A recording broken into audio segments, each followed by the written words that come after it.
दोस्तों, मेरा नाम के मोहन, मैं आपका हार्दिक स्वागत करता हूं अपने YouTube चैनल IAS विद हरी मोहन पर। आज डेट है 7 जुलाई और आज के हम करंट अफेयर्स को डिस्कस करने वाले हैं, जिससे रिलेटेड काफ़ी सारी इंफॉर्मेशन, काफ़ी सारी न्यूज़, नेशनल और इंटरनेशनल न्यूज़ के साथ साथ आपके देश में कितनी पॉलिसीज आ रही हैं, कितनी पॉलिसीज के साथ किसने किसको एक्वायर किया, किसको क्या अवार्ड मिला, इन सभी चीज़ों की जानकारी आपको यहाँ से मिलेगी। किसी भी प्रकार के कंपटीशन एग्जाम को ये कवर करता है जहां पर ये किसी भी तरीके से करंट अफेयर का हिस्सा है, वो सारी चीजें इसमें कवर होंगी। आपकी मेजर डेट्स के साथ कौन कौन पर्सन इंक्लूड थे, क्या क्या इसका सेक्शन था, सारी डिटेल्स में आ जाएगी। तो पहली शुरुआत करते हैं। चाइना ने अपने सिटीजन्स को वार्निंग दी है कि कनाडा में ट्रेवल करने से बचें। सिंपल सी बात है, जिस तरीके से अलग अलग बात जो शुरू होती है वो सारी की सारी शुरू होती है चाइना के ऊपर, और चाइना से कोई भी बात शुरू होगी तो हांगकांग का मुद्दा आप कभी नहीं भूल सकते।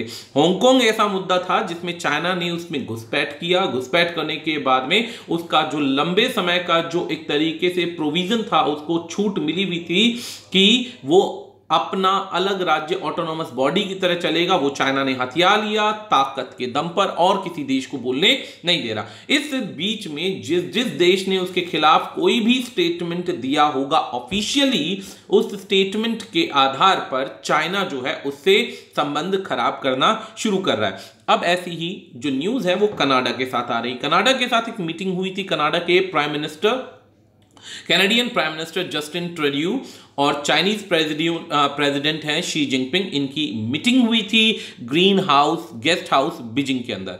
इधर यहाँ पे चाइना ने क्लियर कह दिया, अपने लोगों को वार्निंग दिया है कि भाई किसी भी प्रकार से कनाडा के अंदर अगर आप जाते हैं तो संभल कर चलिए, किसी भी प्रकार से जाते हैं तो जाने की आवश्यकता नहीं है, सावधान रहिए। कारण क्या है? संबंध आपस में बिगड़ रहे हैं। ये सारे का सारा मैसेज जो है चाइना के जो वार्निंग सिस्टम है, वी चैट, जैसे हमारे देश में व्हाट्सएप फेसबुक ऐसे चलता है, वहां पर वी चैट चलता है, तो उस वी चैट को रेफरेंस बनाकर ये मैसेज दिया गया कि वायलेंट एक्शंस हो सकते हैं, झगड़ा हो सकता है, किसी भी प्रकार का रेशियल डिस्क्रिमिनेशन हो सकता है, तो आपको वहां नहीं जाना चाहिए।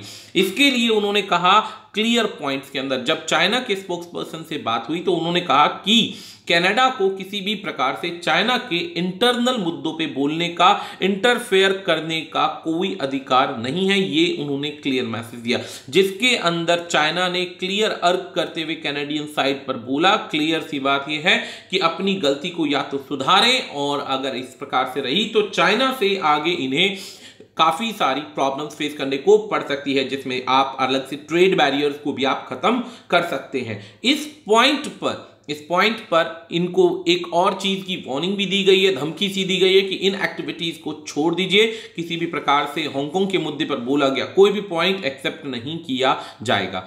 लास्ट वीक कनाडा ने ज्वाइन करी एक रिस्ट्रिक्शन एक्सपोर्ट हांगकांग के द्वारा, और उस पर कंप्लेन भी करी कि जो इस तरीके की वन कंट्री टू सिस्टम वाली पॉलिसी है जो चाइना के साथ थी, वो चाइना वायलेट कर रहा है, जो कि गलत है। इतने पॉइंट कहने पर उस पर काफी ज्यादा एक्सट्रेडिशन जो है कनाडा ने सस्पेंड भी किए, एक्सट्रेडिशन एग्रीमेंट्स जो कि हांगकांग के साथ हो रहे थे।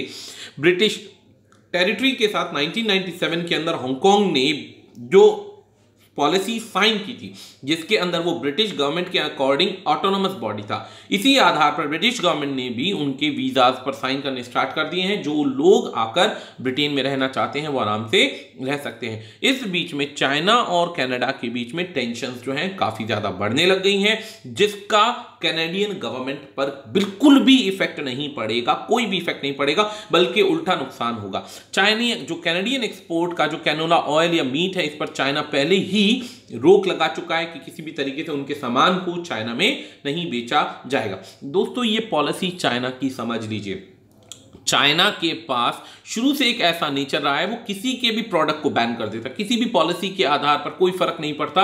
जबकि बाकी कंट्रीज अगर बैन लगाएंगे तो चाइना चिल्लाना शुरू कर देगा, रोना शुरू कर देगा और अलग अलग चीजें बताएगा।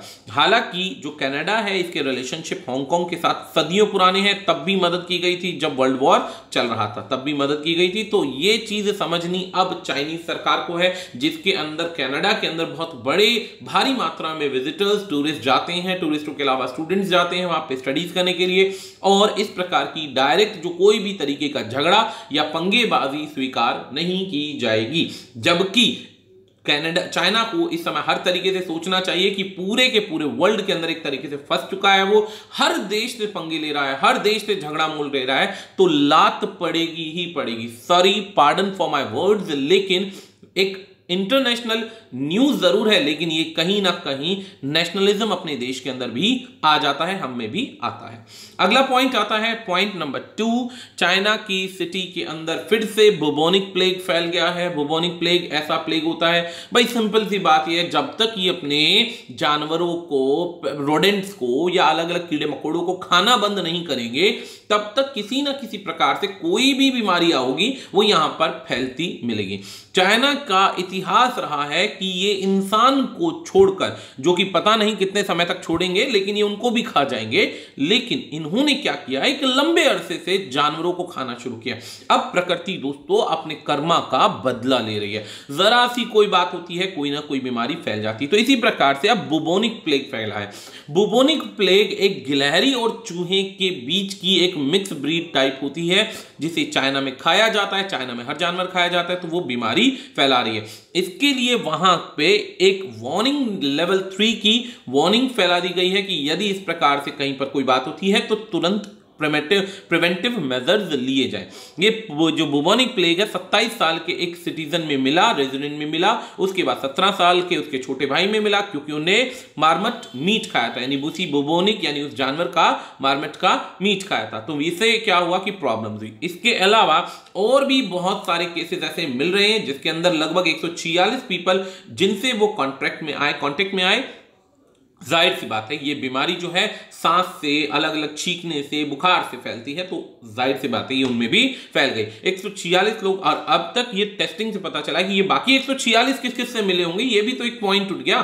तो बीमारी ये फैलेगी कम्युनिटी स्प्रेड की तरफ। बुबोनिक प्लेग क्या है, जब किसी भी इन्फेक्टेड रोडेंट को, इन्फेक्टेड जानवर को, जीव को खाया जाता है, जब भी किसी इन्फेक्टेड जानवर या जीव को खाया जाता है तो उसके अंदर से जो भी वायरस है वो ट्रांसमिट होते हैं इंसान की बॉडी में, और फिर इंसान की बॉडी में फैलने के बाद में वो अलग अलग तरीके की बीमारियां फैलाते हैं। इसके अंदर 3 टाइप के प्लेग होते हैं। पहला होता है जो बैक्टीरिया से फैलने वाले हैं, जो कि पहला बुबोनिक हमने पढ़ा, दूसरा आता है सेप्टिसिमिक प्लेग और दूसरा आता है निमोनिक प्लेग। ये 3 प्रकार के प्लेग हैं जो अलग अलग फैलते हैं। पहला बुबोनिक हो गया, दूसरा सेप्टिमिक प्लेग हो गया और तीसरा आपके पास निमोनिक प्लेग हो गया। ये सारे के सारे इन्फेक्शन के द्वारा फैलते हैं।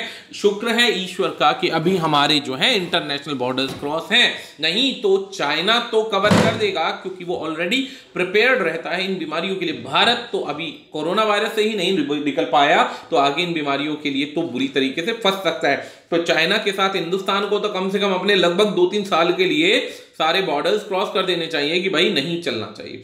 ये जो स्प्रेड है अलग अलग प्रकार से हॉस्पिटलाइजेशन के अंदर लाया जाता है, अर्जेंट रिक्वायरमेंट है, सांस आनी बंद हो जाती है। इसमें बुखार, ठंड लगना, सर दर्द, थकान, मसल्स एक तरीके से वायरल की तरह होता है। इसमें बॉडी की अलग अलग जगहों पर स्वेलिंग भी देखने को मिलती है। इसके बाद अगर बात करें तो 2010 से 15 के बीच में बुबोनिक प्लेग के 3200 केस आए। 3200 केस में भी 584 लोगों की डेथ हुई। याद रखिएगा, चाइना हमेशा वही न्यूज आउट करता है जो उसे आउट करनी होती है, जो उसके इंटरनेशनल, नेशनल या उसकी इमेज को इंप्रूव करे। यानी कि वो कभी भी ये कोई पॉइंट नहीं क्रिएट करेगा कि अपनी बेइज्जती हो रही है तो भी यहां का मीडिया इंडिपेंडेंट है। यहां पर चाइना का मीडिया इंडिपेंडेंट नहीं है, जिस वजह से प्रॉब्लम आती हैं कि वे सिर्फ वही खबर दिखाते हैं जो उनको सही लगती है। जैसे कि कोरोना वायरस में वुहान में मरने वाले लोगों की संख्या बहुत ज्यादा थी, लेकिन दिखाए कितने गए, लिमिटेड व्यक्ति कि भाई 3000 लोग मरे, जबकि लगभग 10 लाख से ज्यादा तो मोबाइल कनेक्शंस बंद हो गए इस बीच के अंदर। अगर 10 लाख से ज्यादा मोबाइल कनेक्शंस बंद हो गए हैं तो अंदाजा लगाइए कि कितने लोग मारे गए होंगे। पिछले रिकॉर्ड के अनुसार जो ग्लोबल टाइम्स है उसमें आया था कि 80 लाख इनके कनेक्शंस बंद है। 80 लाख कनेक्शंस बंद है, तो कनेक्शन इंसान के मोबाइल का तभी बंद होता है या तो मोबाइल चोरी हो जाए, या इंसान मर जाए, या और कोई प्रॉब्लम हो, या गरीबी भुखमरी से रिचार्ज ना हो पाए। लेकिन कुछ इस परिस्थिति के आधार पर 80 लाख के रेशो में से आप अंदाजा लगा सकते हैं कि कितने लोग मर गए होंगे। इसी बात पर जैसे ही बुबोनिक प्लेग फैलता है, हेल्थ कमीशन जो है जानवरों की हंटिंग पर और उनके खाने पीने पर रोक लगा देती है। तो ये एक तरीके से बीमारी, और दोस्तों कर्मा जो है रिटर्न आता है, जैसे कर्म करेंगे वैसे ही फल मिलेंगे। एक बहुत सिंपल सी चीज ये है। तो यहां पर ये जानवरों की हत्या, निर्मम हत्या करेंगे तो इनका बदला ऊपर जो भी गॉड है वो जरूर लेगा। तो खैर आगे अगला पॉइंट आता है यहां पर चाइनीज आर्मी, एक बहुत अच्छी खबर है कि फाइनली चाइना की आर्मी जो है गलवान के अंदर 1 से 2 किलोमीटर जो बेसिकली बॉर्डर ऑफ डिस्प्यूट है वहां से 2 किलोमीटर दूर चली गई, अपने टेंट व्हीकल अपने आर्मी को सबको पीछे ले जा चुकी है और फाइनली अब जाकर इतने लंबे समय बाद इन्होंने डीएस्केलेशन की नीति को अपनाया है, जिसके अंदर जहां पर ये 2 किलोमीटर दूर इनको बेसिकली बोला गया था, ये उस बीच में अब किसी भी प्रकार से आगे नहीं आएंगे जब तक ये आपस में झगड़ा या विवाद गर्मा गर्मी है। बता देता हूं आपको, अभी इसको ज्यादा समय नहीं हुआ जब प्रधानमंत्री नरेंद्र मोदी ने लेह के अंदर जाकर बिल्कुल फ्रंट पे जाकर हुंकार भरी थी और किसी भी प्रकार की एक्सपेंशन की नीति के खिलाफ आवाज उठा दी थी कि कोई भी एक्सपेंशन की नीति भारत में नहीं चलेगी। किसी भी प्रकार से सीमा के विस्तार की नीति यदि बढ़ाने की कोशिश करी तो बहुत ज्यादा प्रॉब्लम्स हो सकती हैं और किसी भी प्रकार से अगर चाइना बढ़ेगा तो हम भी पूरी तरीके से तैयार हैं। बता देता हूं आपको कि डिसएंगेजमेंट की पॉलिसी के अंदर PPE 14 और PPE 15 के जो फ्रिक्शन एरियाज हैं यहां से पीछे हट चुके हैं और अब सारी की सारी पॉलिसीज नॉर्मल होने के आसार हैं। लेकिन इस पर एक पॉइंट और याद रखिएगा, उस देश का नाम चाइना है जो पंचशील पैक्ट करने के कुछ समय बाद भारत पर अटैक कर देता है। तो हमें इस बात पर पूरा भरोसा नहीं करना चाहिए कि क्या ये हमेशा के लिए पीछे हटा है या कुछ समय के लिए पीछे हटा है, क्योंकि इन्होंने स्टिल अभी तक कोई बॉर्डर लाइन डिस्प्यूट को सॉल्व नहीं किया है, जो कि चाइना कभी नहीं करता है। ये बात याद रखिएगा, चाइना का डिस्प्यूट किसी भी बॉर्डर कंट्री से होगा वो कभी सॉल्व नहीं होगा। नेक्स्ट न्यूज आती है इंडिया में, इंडियन रेलवे में सोलर प्लांट का इस्तेमाल किया जाएगा बिजली की खपत को बचाने के लिए, ताकि ज्यादा से ज्यादा इलेक्ट्रिसिटी भी मिले और इलेक्ट्रिसिटी मिलने के बाद में लगभग पूरे साल के अंदर 1 करोड़ से ज्यादा का खर्चा बचाया जा सके, 1 करोड़ से ज्यादा का खर्चा बचाया जा सके और किसी भी प्रकार का एमिशन है, पॉल्यूशन है, उसको कम किया जा सके। इसके लिए इंस्टॉल किए गए हैं सोलर पावर प्लांट वैकेंट उस जगह पे जो अनयूज्ड लैंड है वहां पर उन्हें यूज किया गया है और ग्रीन मोड ऑफ ट्रांसपोर्टेशन बनाने का प्रयास किया गया है। इसकी शुरुआत जो है पीयूष गोयल जी द्वारा की गई है, जो कि यूनियन मिनिस्टर हैं और इनका मेन मकसद यह है कि अचीव करना है net zero carbon emission railways का, किसी भी प्रकार से कोई भी पॉल्यूशन ना हो, कार्बन ना निकले, इसके लिए इसका प्रावधान रखा गया। सोलर एनर्जी जो सोलर प्रोजेक्ट है ये फुलफिल करेगा इंडियन रेलवेज की डिमांड को। पहली बार आत्मनिर्भर बनाने के लिए ट्रांसपोर्ट ऑर्गेनाइजेशन में सेल्फ सफिशिएंसी को इस्तेमाल किया गया और भारत के लोगों ने खुद ही अपने दम पर इसे तैयार किया। दोस्तों, बहुत फक्र महसूस होता है जब हम अपने देश को आगे की तरफ बढ़ते हुए देखते हैं, इस तरीके की चीजें देखते हैं जिसमें हम अपने आप को सेल्फ रिलायंट बना रहे हैं, डिपेंडेंट नहीं बना रहे हैं। इंडियन रेलवे ने स्टार्ट किया है एनर्जी प्रोक्योरमेंट वेरियस प्रोजेक्ट्स पर, जैसे कि mega power plant solar plant setup बनाया गया है उत्तर प्रदेश रायबरेली के अंदर। इसमें 100 megawatt power rooftop solar systems को इंस्टॉल किया जाएगा अलग अलग स्टेशंस पर, ताकि इलेक्ट्रिसिटी का बचत हो सके। इसके अंदर जो है आपकी इंडियन रेलवे, भारत हैवी वीक इलेक्ट्रिकल लिमिटेड यानी BHEL BHEL, इन दोनों ने मिलकर इस प्रोजेक्ट को चलाया है। इसके अंदर 25 लाख यूनिट हर साल प्रोड्यूस होगी, जिससे भारत की रेलवेज का एनुअल जो एक्सपेंसेस बचेगा वो है 1,37,00,000, जो कि बहुत बड़ा है। 1,37,00,000 शुरुआत के अंदर आपको छोटा लग रहा है, लेकिन हर साल बचेगा तो कहीं ना कहीं उसको हम बाकी जगहों पर यूज कर सकते हैं। ये जो प्रोजेक्ट लगाया गया है BHEL के कंट्रोल में लगाया गया, इसके अंदर इसका कोऑपरेटिव सोशल रिस्पॉन्सिबिलिटी स्कीम जो है उसे चलाया जाएगा। 9 अक्टूबर 2019 को इसे साइन कर दिया गया था, जिसके अंदर railway energy management company limited जो है इसको फ्लोट करेगी, टेंडर लाएगी, जिसमें 2 गीगावाट ऑफ सोलर प्रोजेक्ट जो होंगे वो लागू किए जाएंगे, वो प्रोजेक्ट्स को लगाया जाएगा, इंस्टॉल किए जाएंगे और इसके अलावा अनयूटिलाइज्ड लैंड को इस्तेमाल किया जाएगा। डायरेक्ट इंजेक्शन जो होगा सोलर पावर का, ये जो नेटवर्क्स की मदद करेगा ताकि प्रिवेंट किया जा सके एनक्रोचमेंट को, स्पीड अच्छी हो, सेफ्टी ट्रेन्स की हो, रिडक्शन हो इंफ्रास्ट्रक्चर कोस्ट के अंदर और नुकसान कम हो, और इसकी रिपेयरिंग रीइंस्टॉलिंग भी सस्ते में कम दामों पर हो जाएगी, जिससे गवर्नमेंट को फायदा होगा। इससे सोलर एनर्जी भी यूज होगी और आपके फ्यूल्स की भी बचत होगी, कार्बन एमिशन कम होगा, जीरो कार्बन एमिशन होगा, जिससे काफी बेनिफिट्स हो सकते हैं। रेलवे भारत के अंदर सबसे बड़ा फैलता हुआ जंजाल है और इसके बिना भारत का काम नहीं चल सकता, और जब काम नहीं चल सकता तो इस पर इंप्रूवमेंट के कार्य जरूर होने चाहिए। इसके मिनिस्टर की बात करते हैं तो union minister Piyush Goyal, ministry of state, इसके बाद मिनिस्ट्री ऑफ स्टेट है अंगादी सुरेश चन्नबसप्पा। इसके बीएचएल की बात करें तो चेयरमैन और MD Nalin Singhal, headquarter new Delhi. दोस्तों यदि किसी व्यक्ति का नाम पढ़ते हुए थोड़ी सी प्रॉब्लम हो जाती है, एसेंट की प्रॉब्लम हो जाती है, तो समझ जाइएगा कि वो नाम आपकी इतना फॉर्मल नहीं है, बट विजुअल है तो आप आराम से उसे पढ़ सकते हैं, आराम से उसे पढ़ सकते हैं। अगला पॉइंट आता है सीबीएसई पार्टनरशिप कर रहा है, पार्टनर बना रहा है फेसबुक को करिकुलम लाने के लिए, एक्टिविटीज को शो करने के लिए, डिजिटल सेफ्टी के लिए।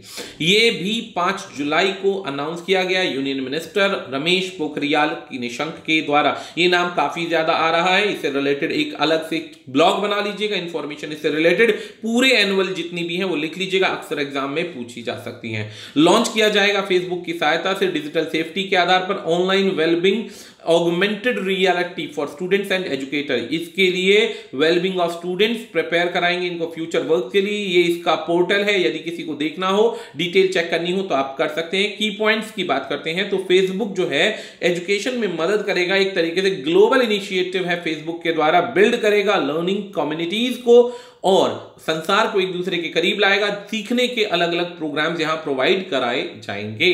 यहां पर स्टूडेंट्स के साथ साथ टीचर्स को भी बहुत कुछ लर्निंग का सिस्टम मिलेगा अपनी चॉइस का, जिसके अंदर वो जो चीज लर्न करना चाहते हैं अपने अकॉर्डिंग उसको वो कर सकते हैं, कोई प्रेशर नहीं होगा। रजिस्ट्रेशन स्टार्ट होंगे 6 जुलाई से 20 जुलाई के बीच में। ये मॉड्यूल जो रखा गया है ये सेकेंडरी स्टूडेंट्स के लिए रखा गया है, जिसके अंदर safety, privacy, mental health, Instagram building और भी धीरे धीरे बाकी चीजों के साथ इसकी सपोर्ट बढ़ेगी। थोड़ा टाइम बढ़ने के बाद इसमें पेमेंट सिस्टम भी अप्लाई कर दिया जाएगा, जिसके अंदर आप इसे यूज कर सकते हैं। इसके अंदर digital users, identity report, threat, harassment, इन सभी चीजों से बच्चे को बचाया जाएगा, रिस्पॉन्सिबल होगा फेसबुक और इन चीजों में सपोर्ट मिलेगी। 10,000 स्टूडेंट, 10,000 टीचर्स को यहां सपोर्ट मिलेगी, जिसके अंदर 30,000 विद्यार्थी जो होंगे इनके अंडर फायदा पाएंगे। इसके अंदर जो यूज किया गया ट्रेनिंग प्रोग्राम है वो 3 हफ्तों का है, जो कवर करेगा फंडामेंटल्स ऑफ एआर, यूटिलाइज करेगा सॉफ्टवेयर फेसबुक का, और इसके बीच में एआर स्टूडियो का भी इस्तेमाल किया जाएगा एक्सपीरियंस के लिए। इसमें बेनिफिट मिलेगा यंग लर्नर्स को, और अपनी यंग लर्नर्स को जितना बेनिफिट मिलेगा उतना ही भारत भविष्य में आत्मनिर्भर होता हुआ नजर आएगा।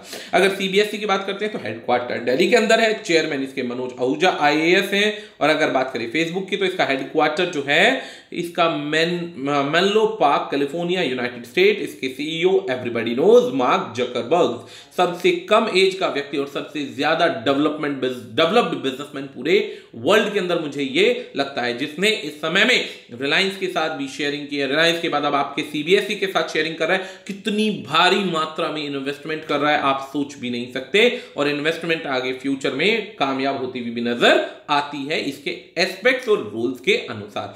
अगली न्यूज आती है हमारे पास डीआरडीओ की। डीआरडीओ ने एक एस्टैब्लिश किया है रिसर्च सेल आईआईटीएच के साथ में। आईआईटीएच जो है वर्ड हम अभी आगे डिस्कस करेंगे। एच जो है हैदराबाद को दिखाता है, जिसके अंदर फ्यूचर की टेक्नोलॉजिकल रिक्वायरमेंट्स को पूरा किया जाएगा। डीआरडीओ का फुल फॉर्म है डिफेंस रिसर्च डेवलपमेंट ऑर्गेनाइजेशन है। डेवलप किया है एक रिसर्च इंस्टीट्यूट के साथ में, जिसका नाम है Indian institute of technology Hyderabad, और डीआरडीओ ने यहां पर मिलकर एक सेल का इंट्रोड्यूस किया है, इंट्रोडक्शन किया है, ताकि फ्यूचर में डिफेंस से रिलेटेड जितनी भी टेक्नोलॉजिकल रिक्वायरमेंट है यहां पे पूरी की जा सके।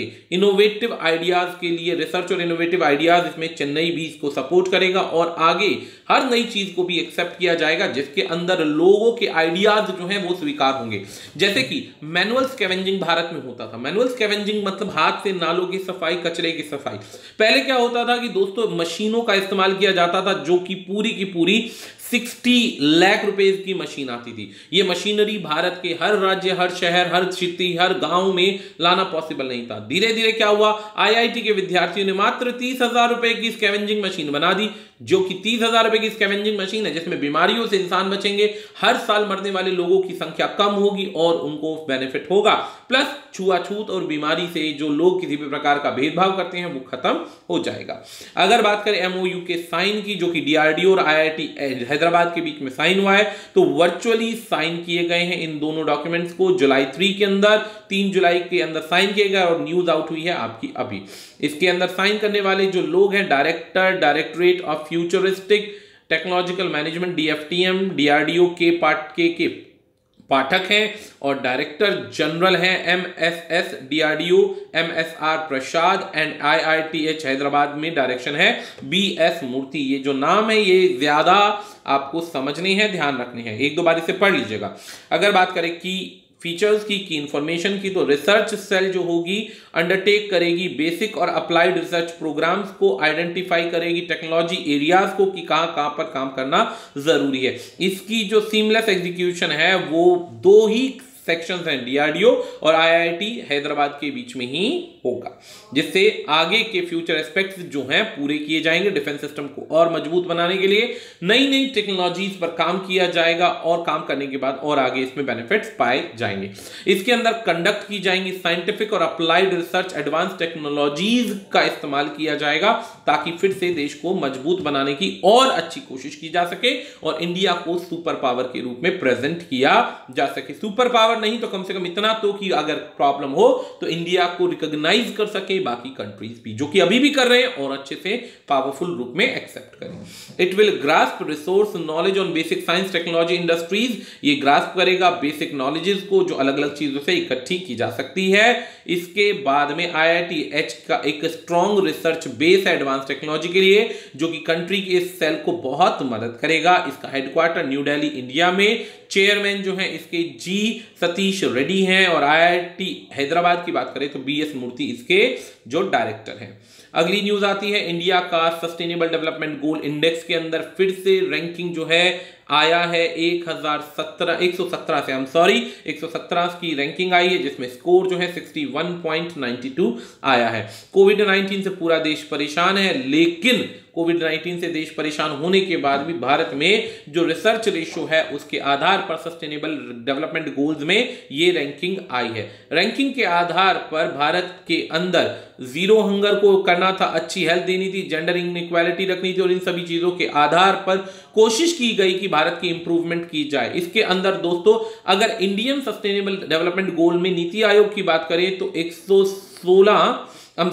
16 गोल्स हैं जिनको पूरा करना है 2030 तक, और ग्लोबल सस्टेनेबल डेवलपमेंट गोल की बात करें तो 17 पॉइंट्स है जिस पर रैंकिंग की जाती है। नीति आयोग की और ग्लोबल की सिर्फ ये एक डिफरेंस है और कोई डिफरेंस नहीं है। इसके अंदर कोशिश की जाती है रैंकिंग इंप्रूव हो, गरीबी, भुखमरी, एजुकेशन और देश का स्टैंडर्ड ऑफ लिविंग इंप्रूव करे। इसके अंदर जो ये डेवलपमेंट की रिपोर्ट आती है 2020 की, ये यूनाइटेड नेशंस जो है बेसिकली नेगेटिव इंपैक्ट्स को खत्म करने के लिए बनाते हैं। तो इंडिया की रैंकिंग जो है इस समय में 117 है, जबकि स्वीडन जो है पहले नंबर पर 84.72, डेनमार्क नंबर 2 और फिनलैंड नंबर 3। इसके अंदर 5 पॉइंट्स को फोकस किया जाता है, नो पॉवर्टी, नो हंगर, अच्छी health wellbeing, good economic growth और रिड्यूस करे इनइक्वालिटी को। इसके अंदर मीनवाइल पेंडेमिक और बीमारी को देखते हुए भी काफी सारे पॉइंट्स है कि क्लाइमेट एक्शंस को देखते हुए, पानी की फैसिलिटी, लाइफ, लैंड, इन सभी चीजों को देखते हुए बनाया जाना चाहिए। इसके अंदर जो रैंकिंग होती है 193 देशों की रैंकिंग होती है, और 193 देशों की रैंकिंग के अनुसार जहां पर रिपोर्ट बनाई जाती है।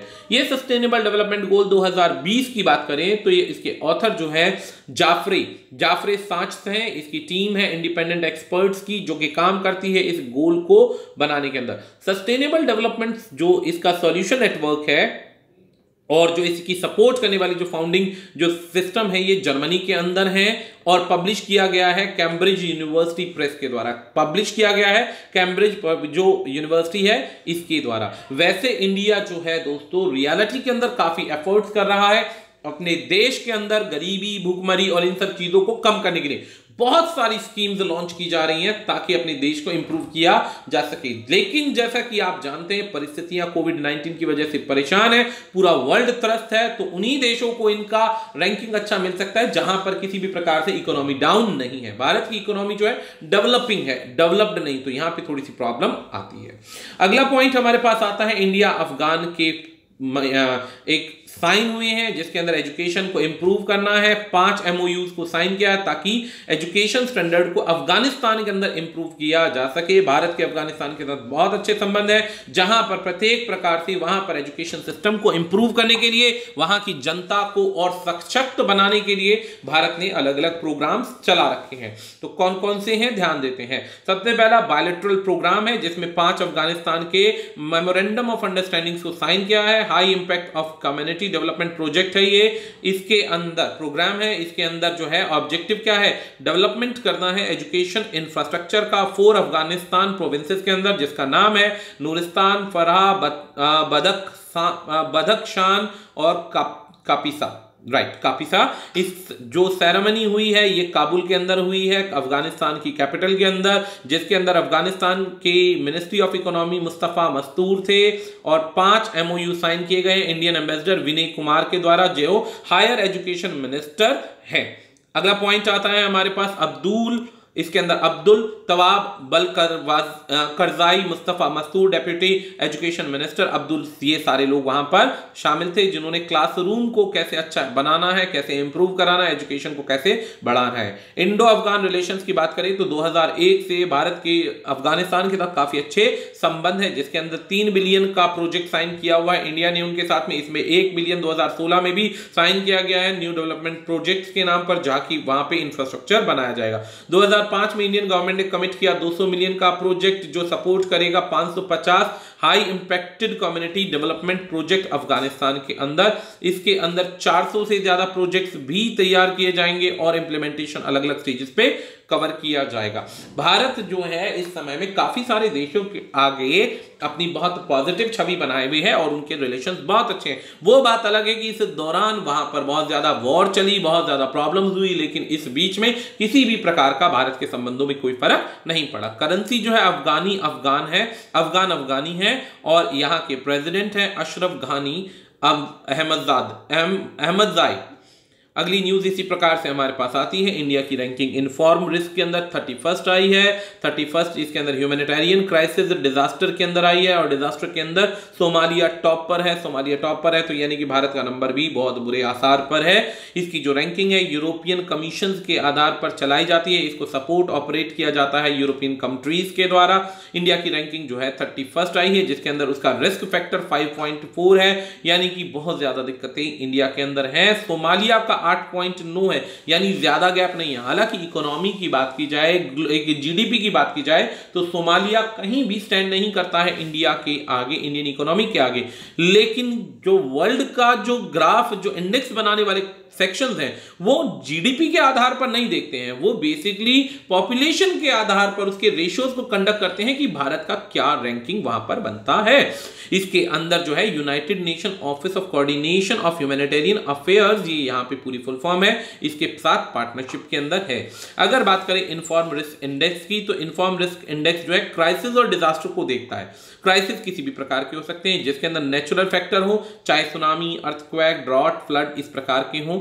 इसके बाद अगर बात की जाए दूसरे पॉइंट की, तो इसमें ह्यूमन फैक्टर भी आ जाता है, सोशियो इकोनॉमिक फैक्टर, जो किसी भी प्रकार के भेदभाव हो गए, इंस्टीट्यूशनल भी आ जाएगा सरकार के द्वारा, और इंफ्रास्ट्रक्चर भी आ जाएगा। ये सारी चीजों को कंडक्ट करने के बाद ये रेशियो बनाया जाता है। अगर हम इन्फॉर्म की बात करते हैं तो मल्टीपल स्टेक होल्डर फोरम है दोस्तों, ये शेयर करती है, एनालिसिस करती है क्राइसिस और डिजास्टर बेस पर, और ये इंटर एजेंसी स्टैंडिंग कमेटी के आधार पर यूनियन कमीशन के साथ काम करती है, यूरोपियन कमीशन के साथ काम करती है। अगर इसकी बात की जाए तो mark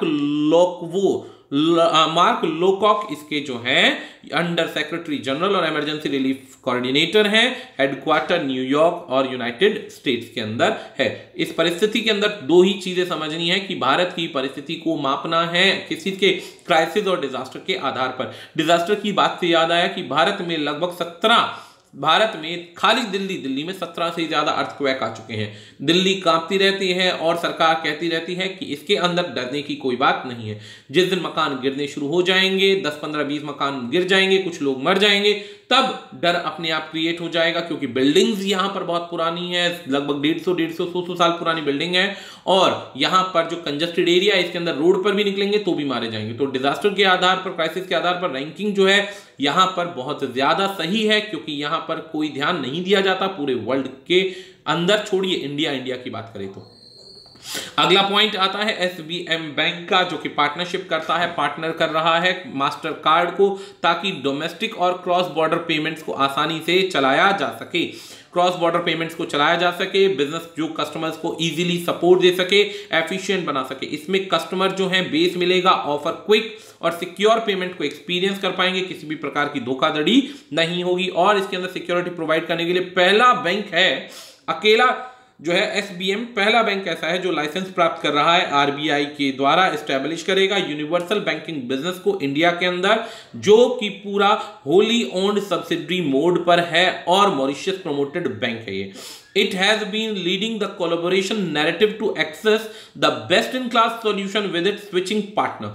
Yeah, as banking evolves to become more personal and platform agnostics, इसकी सिंपल सी चीज देखें तो बहुत अच्छा इनिशिएटिव है सरकार के साथ में मास्टर कार्ड की सुविधा, जिसमें आप क्रॉस बॉर्डर शेयरिंग कर सकते हैं विदाउट एनी प्रॉब्लम। वैसे भी आजकल बहुत सारी कंप्लेंट्स आती है कि चीट कर लिया, ये कर लिया, वो कर लिया। अगर चीटिंग आपके साथ हो जाती है और बकायदा 1 घंटे के अंदर अंदर आप उसकी कंप्लेन कर देते हैं, तो आपको पूरा पैसा आपका रिटर्न मिल सकता है, ये बात ध्यान रखिएगा। ये एक इंफॉर्मेशन मेरे एक विद्यार्थी के द्वारा दी गई थी, जिसके 68,000 रुपए एक धोखेधड़ी के नाम पर निकाल लिए गए। तो ये स्पेशली ढूंढ कर लाई गई खबर है कि एक चीज याद रखिएगा, 1% किसी के साथ ऐसा कुछ होता है तो आप 1 घंटे के अंदर अंदर कंप्लेन कीजिए, कंप्लेन करने के अंदर कॉन्टेक्स्ट को ढूंढिए, अभी से तैयारी रखिए। 1% चीट होता है तो कंप्लेन कीजिए, आपका पूरा अमाउंट रिफंड होगा और जिसने चीट किया है वो पकड़ा जल्दी जाएगा। हेडक्वार्टर इसका दोस्तों न्यूयॉर्क यूनाइटेड स्टेट्स के अंदर है। सीईओ अजय बांगा, जो कि माइकल मेबेक हैं और सीईओ रहे हैं जनवरी 2021 तक के लिए। यस बैंक लॉन्च कर रहा है digital solution loans in second. हर एक इस समय बैंकिंग फैसिलिटी प्रोवाइड कर रही है रिटेल्स के अंदर लोन्स को, ताकि ज्यादा से ज्यादा डूबी हुई इकोनॉमी को उठाया जा सके, और इसकी डिसइंबर्समेंट फैसिलिटी को चलाया जा रहा है ताकि इजीली लोन बांटा जा सके। डॉक्यूमेंटेशन उसी के जिसके डॉक्यूमेंट्स होंगे इजीली उनको मिल जाएगा लोन। डॉक्यूमेंटेशन के आधार पर उसके ऊपर पहले कोई लोन का कोई भी आफत नहीं होना चाहिए, ऑलरेडी वो पहले बैंकरप्ट नहीं होना चाहिए, तो लोन फैसिलिटी आराम से मिल जाएगी। प्रोवाइड करेगा ये सॉल्यूशन जो कि हेसल फ्री है, ये हर परिस्थिति में मदद करेगा जिसके अंदर कोई भी व्यक्ति हो चाहे। इसकी सपोर्ट के आधार पर एलिजिबल कस्टमर्स को सॉल्यूशन मिलेगा, कम्युनिकेशन होगा बैंकिंग के साथ आसानी से, आराम से वेरीफाई होगा, एक्सेप्ट कर लिया जाएगा लोन को और फाइनली उसके अकाउंट में जल्दी ट्रांसफर हो जाएगा। इसका हेडक्वार्टर मुंबई में, एमडी सीईओ प्रशांत कुमार और टैगलाइन है एक्सपीरियंस आवर एक्सपर्टाइज। इससे रिलेटेड क्वेश्चन आता है। अगला पॉइंट आता है एनएचआरसी कंस्टिट्यूट कर रहा है 11 लोगों की टीम, जो कि हेडेड होगी केएस रेड्डी के द्वारा, ताकि कोविड-19 के इंपैक्ट्स को नोट किया जा सके। कोविड-19 के इंपैक्ट को नोट करने के लिए एनएचआरसी यानी नेशनल ह्यूमन राइट कमीशन है, 11 मेंबर की टीम बनाता है, जो कि पब्लिक हेल्थ फाउंडेशन जो इंडिया का है वो नोट करेगी क्या फर्क पड़ा, बेसिकली गरीबों पर, माइग्रेंट्स पर इनका क्या असर पड़ा, और फ्यूचर की पॉलिसीज बनाकर देगी सेंटर और स्टेट गवर्नमेंट को कि किस तरीके से इन लोगों को मेहनत करके सपोर्ट करके काम करवाया जा सके ताकि ये तरक्की कर पाए और कोरोना वायरस की बीमारी से जल्दी ही रिकवर कर पाए और इकोनॉमी को बढ़ा पाए।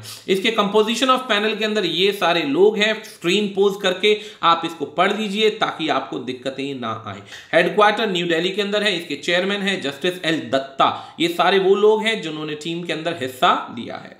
अगली पॉइंट आती है पेटीएम की एक और नई डील आ रही है, जिसके अंदर इन्होंने Raheja QEB general insurance for 76 million की सपोर्ट ली है। 6 जुलाई के अंदर पेटीएम ने बेसिकली एक और क्या किया है, पेटीएम ने अपनी तरफ खींचा है, उसको प्राप्त किए हैं पैसों के द्वारा। इनको $76 मिलियन मतलब 570 करोड़ रुपए देके इस कंपनी के बड़े शेयर्स को खरीदा है। रहेजा जो है ज्वाइंट वेंचर रहेजा QEB एक ज्वाइंट वेंचर है इंडियन प्रिजन जॉनसन का, जो कि 51% के शेयर होल्डर हैं, और QEB ऑस्ट्रेलिया के 49% शेयर होल्डर हैं। अब इसके बाद जिस तरीके से पेटीएम इसमें इन्वेस्टमेंट कर रहा है, तो दोस्तों ओपन इन्वेस्टमेंट के आधार पर धीरे धीरे इन्वेस्टमेंट यदि बढ़ती जाएगी तो मेन डिसीजन मेकिंग पावर जो होगी वहां पर पेटीएम के कंट्रोल में भी आ जाएगी। ये चीज याद रखिएगा। फॉलोइंग जो एग्जीक्यूशन है, एक्विजिशन जो हुआ है शर्मा के द्वारा, जो कि स्टेक होल्डर करते हैं 51% स्टेक्स हैं। सेम स्टेक्स की बात करें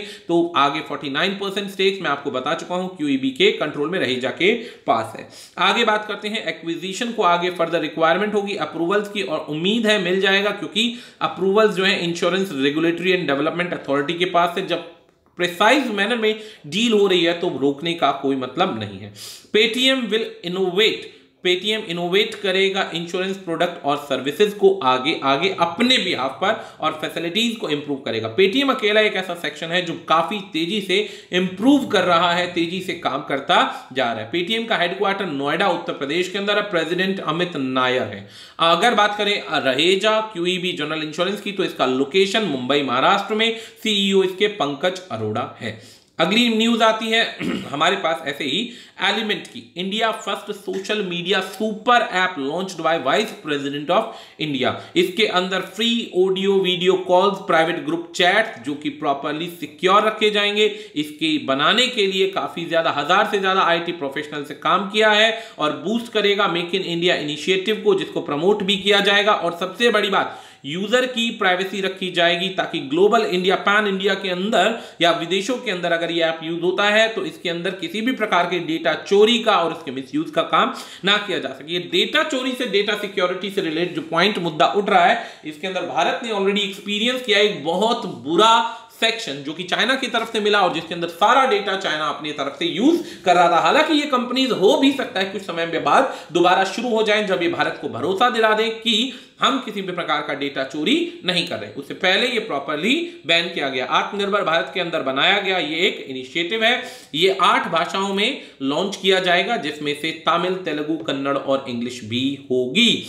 इसके बाद में इसका सारा डेटा जो शेयर होगा, वो डेटा जो स्टोर होगा वो इंडिया में होगा, किसी से बिना परमिशन के शेयर नहीं किया जाएगा। धीरे धीरे इस ऐप के अंदर पेमेंट सिस्टम, वॉइस कमांड और भी काफी चीजें ऐड की जाएंगी। ये आपका एंड्रॉयड और iOS बेस्ड दोनों है।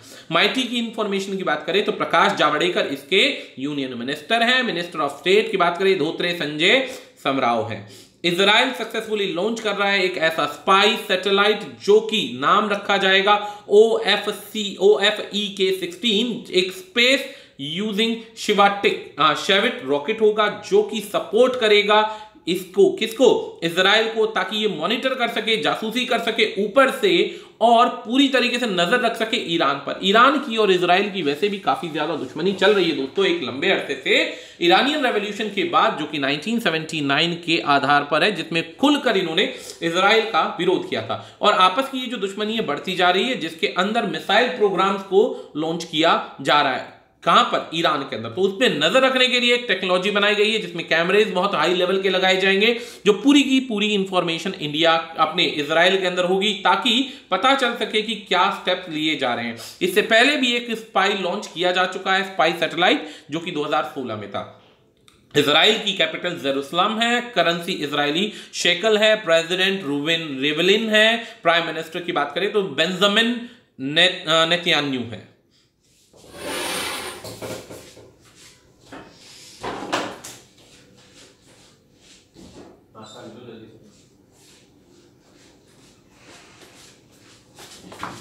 इसी प्रकार से अगली न्यूज हमारे पास आती है इंडिया के फर्स्ट इसके बाद अगली न्यूज है NPNT compliant drone flight successfully complete की जाएगी क्यूदिक और ऑस्ट्रिया एरोस्पेस से। इसका पूरा फुल फॉर्म जो आता है हमारे पास NPNT का मतलब है परमिशन के लिए, देखिए ध्यान दीजिए, no permission no take off. Compliant drone flight है जो कि A200 रिमोट पायलट के द्वारा चलाई जाएगी। इसकी फुल फॉर्म याद रखिएगा, रिमोट पायलट एयरक्राफ्ट सिस्टम, जो कि क्यूदिक इनोवेशन के द्वारा चलाई गई, लैब्स के द्वारा लॉन्च किया गया, जिसके अंदर ऑस्ट्रिया एरोस्पेस का सपोर्ट लिया गया है। 1 दिसंबर 2018 को इस पॉलिसी को कॉम्प्रिहेंसिव बनाया गया था, जिसके बाद इफेक्ट में लाया गया।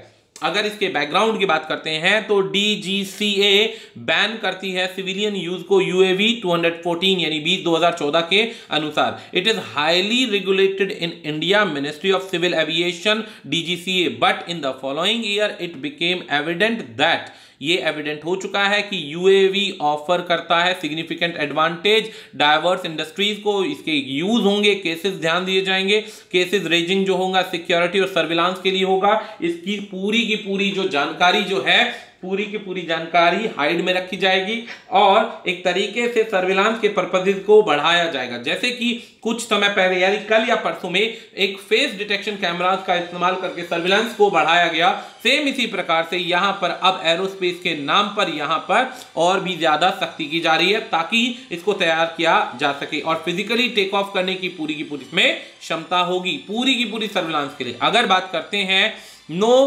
परमिशन नो टेक ऑफ की, तो no permission no take off जो शुरू किया गया है, ये बेसिकली जो चलाया गया है कॉन्सेप्ट पे चलाया गया है UAV यूसेज एंड ट्रैफिक के आधार पर। इसके डिजिटल स्काई प्लेटफॉर्म की बात करें तो इसे रिलीज किया गया है DGCA इंडिया के द्वारा। यूजर पायलट की रिक्वायर्ड अगर बात करें तो ये एक तरीके से UIN नंबर के आधार पर आइडेंटिफाई करेगा दूसरी चीजों को और उसकी पूरी की पूरी जानकारी टाइम पर देता रहेगा। पॉइंट टू बी नोटेड की बात करें तो drone federation of India extend करता है अपनी सर्विसेज को पुलिस डिपार्टमेंट की मल्टी स्टेट्स की, ताकि प्रोवाइड की जा सके सर्विलांस और क्राउड को मॉनिटर किया जा सके कोविड-19 के क्राइसिस के अंदर और पूरी की पूरी तरीके से। दोस्तों इस समय भारत के अंदर सर्विलांस को लेकर बहुत ज्यादा एक्टिव एक्शंस लिए जा रहे हैं, ये चीज याद रखिएगा। इसको स्टार्ट करने के लिए मिनिस्ट्री ऑफ स्टेट है हरदीप सिंह पुरी, कॉन्स्टिट्यूशन अमृतसर पंजाब, हेडक्वार्टर में इसके डायरेक्टर जो है अरुण कुमार है और हेडक्वार्टर न्यू दिल्ली के अंदर है।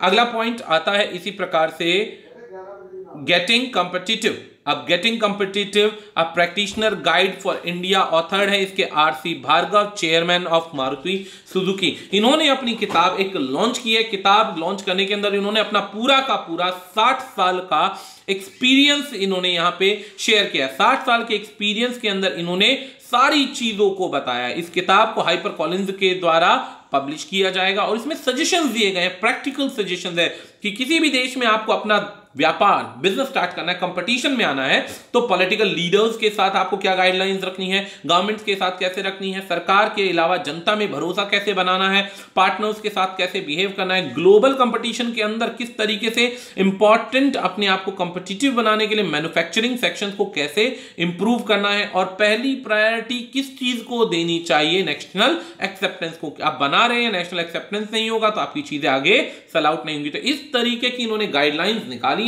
ताकि ज्यादा से ज्यादा इंप्रूवमेंट लाया जा सके। ये RC भार्गव जो है जॉइंट सेक्रेटरी हैं मिनिस्ट्री ऑफ एनर्जी के अंदर, गवर्नमेंट ऑफ इंडिया के अंदर। ये 1974 से 1977 तक इन्होंने सर्विसेज दी। उसके बाद 77 से 78 के अंदर जॉइंट सेक्रेटरी रहे कैबिनेट सेक्रेटरीट के अंदर। अगला पॉइंट अगर बात करें तो वो चेयरमैन भी रह चुके हैं मारुति उद्योग लिमिटेड के अंदर 1990 से 1992 के अंदर और इसके बाद मारुति सुजुकी लिमिटेड के अंदर इन्होंने दोबारा 2007 में चेयरमैन बने। इस समय बात करें तो CEO की जो है किसकी, हार्पर कॉलिंस की, जिन्होंने किताब पब्लिश की है। इनके CEO हैं आनंद पद्माभन, CFO और CEO हैं अमित अब्रोल और इसके हेडक्वार्टर नोएडा उत्तर प्रदेश के अंदर है। आकाश बने हैं 66 ग्रैंड मास्टर चेस के अंदर, जो कि पहले भी काफी ज्यादा प्राइजेस जीत चुके हैं। ये जो बेसिकली फेडरेशन हुआ है, एक तरीके से गेम हुआ है, ये इंटरनेशनल चेस फेडरेशन काउंसिल के अंदर हुआ है, जिसकी रेटिंग जो मिली है 2495 के आधार पर रेटिंग मिली है। 23 साल के आकाश हैं, जिनका पूरा नाम G आकाश है, चेन्नई तमिलनाडु से है। आकाश एक इंजीनियरिंग ग्रेजुएट है अन्ना यूनिवर्सिटी से। इन्होंने कोचिंग जो प्राप्त कर, ये कोच भी हैं के विश्वेश्वरन, एक फॉर्मर नेशनल चैंपियन भी है, वो नेशनल टाइप एक उन्होंने नेशनल टाइटल भी जीता था 2012 के अंदर। Akash got 3rd grand master norms in national senior chess championship के अंदर, इसके अंदर सिक्किम में हुआ 2019 में। इसके अलावा इन्होंने काफी सारे और भी ऐसे प्राइजेस जीते हैं जिसके अंदर इन्होंने अपने आप को इंप्रूव करने की कोशिश करी, इन्होंने अपने आप को दर्शाया और नाम रोशन करने की कोशिश करी अपने देश का। पूरे के पूरे 5 टूर्नामेंट्स खेले गए हैं पूरे के पूरे वर्ल्ड के अंदर रेटिंग के आधार पर, जिसमें अलग अलग लोग हैं। इन्होंने खेले हैं नेदरलैंड की गेम जिसके अंदर विज्ग अन्ना जी, इसके बाद कॉम्पहेगन डेनमार्क के अंदर, प्राग जो कि हुआ है चर्च रिपब्लिक शेक रिपब्लिक के अंदर, इसके बाद वॉरिस होफन जर्मनी के अंदर खेला गया फाइनल नॉर्म्स के अंदर। इन्होंने काफी जगह इन्होंने गेम खेले हैं और कई जगह इन्होंने जीत भी हासिल करी है। M Pranesh Chennai Tamil Nadu and Amiya Audi from Goa earned international master title. Headquarter जो है इसका लॉजेन स्विट्जरलैंड के अंदर है और प्रेसिडेंट इसके डिवोरकोविच है। अब यहां पर ये वर्ड जैसे ही फोटो देखते हैं, वर्ल्ड जुनूज डे जैसे ही हम देखते हैं जो कि 6 जुलाई को सेलिब्रेट किया गया, इसे देख के हमें लगता है कि जानवरों की प्रोटेक्शन के लिए, जानवरों को बचाने के लिए कुछ काम किए गए, लेकिन यहां पर ऐसा नहीं है। यहां पर वर्ल्ड जूनूज डे जो ऑब्जर्व किया जा रहा है 6 जुलाई को, यह अवेयरनेस फैलाना चाहता है कि जो जूनोटिक डिजीज है लोगों के अंदर, जानवरों से फैलने वाली किसी भी प्रकार की डिजीज है, उससे कैसे प्रिवेंशन की जाए, कैसे खुद को बचाया जाए। रैबीज जैसी बीमारी जो कि 6 जुलाई 1985 को फैली थी और काफी ज्यादा, जो फैलने के बाद इस पर पहली बार सक्सेसफुल हासिल की थी लुईस पास्चर के द्वारा। अब आता है पॉइंट इसकी सिग्निफिकेंस की बात करें तो इसमें प्रिवेंशन की बात की गई है कि प्रिकॉशनरी मेजर्स क्या रखने हैं। वही प्रिकॉशनरी मेजर्स हैं जो कि हम आज के दिन रखते हैं, बीमारियों से दूर रहना, हैंड वॉश करना, पूरे कपड़े पहनना ताकि मस्कीटोज की बाइट्स ना हो और इस प्रकार की चीजें बताई हैं। इसके जीस्ट यानी कि एक नॉर्मल भाव में बताया जाए तो जानवरों से इंसानों में फैलने वाली बीमारियां जो डायरेक्ट कांटेक्ट में फैलती हैं और इंसान से फिर बाद में दूसरे इंसान तक लगती हैं, उन चीजों के बारे में है। बैक्टीरियाज, वायरसेस, पैरासाइट्स की पूरी कॉजेज और इंफॉर्मेशन यहां पे दी गई है, जिससे प्लेग, पैरालाइसिस और हेंटावायरस नाम की प्रॉब्लम्स आती हैं। बचने के रास्ते बताए गए हैं। की फैक्टर में भारत के अलावा पूरे वर्ल्ड के अंदर सैकड़ों लोग इससे आज तक इन्फेक्ट हो चुके हैं। लुईस पास्चर की बात करें तो लुईस पास्चर क्या अगर बात करते हैं तो रिकॉग्नाइज की गई हैं इसको डिस्कवरी की वजह से, इनकी वैक्सीनेशन, माइक्रोबियल फर्मेंटेशन और अलग अलग पास्चराइजेशन की वजह से इनको काफी नाम मिला है। इनकी पहली वैक्सीन की वजह से इन्होंने पहली वैक्सीन इंट्रोड्यूस की थी एंथ्रेक्स नाम से।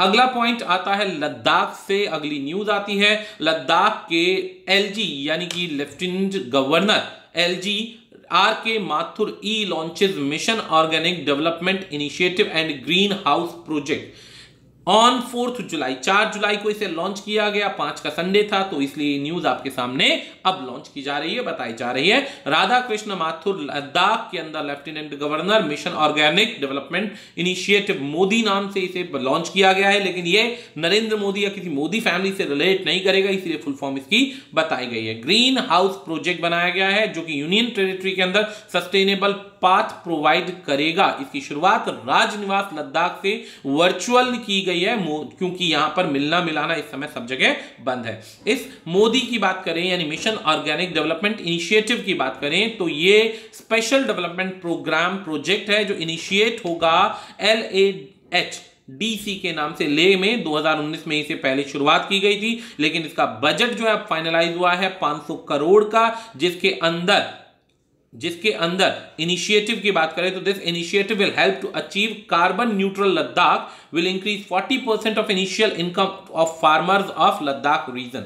ये मेहनत करेंगे, बढ़ाई जाएगी 40% एडिशनल इनकम लद्दाख के रीजन के लिए। अगर इसकी बात करें तो इसके 3 फेजेस हैं जिसमें 66 गांव होंगे इस विलेज के, इस रीजन के, ले के, और Kargil will be converted into organic village by the end of March 2021। अगला पॉइंट हमारे पास आता है, सेम ऐसे ही नेक्स्ट न्यूज आती है, phase number 2, around 85 villages of Ladakh will get certification by 2023, remaining 90 village of Leh and Kargil district will be declared as organic by 2025। Ladakh green house project की बात करते हैं तो लद्दाख ग्रीन हाउस प्रोजेक्ट में इंक्रीज होगी वेजिटेबल की availability throughout the year, deep winter हो चाहे कोई भी सीजन हो। यहां पर ये बेसिकली अगर बात करें तो deep winter and to establish around 1676 green house in Leh and Kargil district में यहां पे 2 साल के अंदर अंदर ये प्रिपेयर किया जाएगा। इसके बजट की बात करें तो 76.44 करोड़ का इसमें बजट एलोकेट किया गया है। इसके बात करें तो अंदर टेक्नोलॉजी के अंदर पॉलीकार्बोनेट ग्रीन टेक्नोलॉजी का यूज किया गया है जो कि defence institute of high altitude research के नाम से होगा, इसे दिहार के नाम से जानते हैं। ग्रीन हाउस जो टेक्नोलॉजी है दिहार की, ये शेल्फ लाइफ है of 25 years and will support cultivation through out the year. 25 साल तक ये चलेगा, एक बहुत सस्ते में बहुत अच्छा बेनिफिट इन्हें प्राप्त हो सकता है। इस टेक्नोलॉजी की वार्मर और has high snow load capacity compared to exist technology.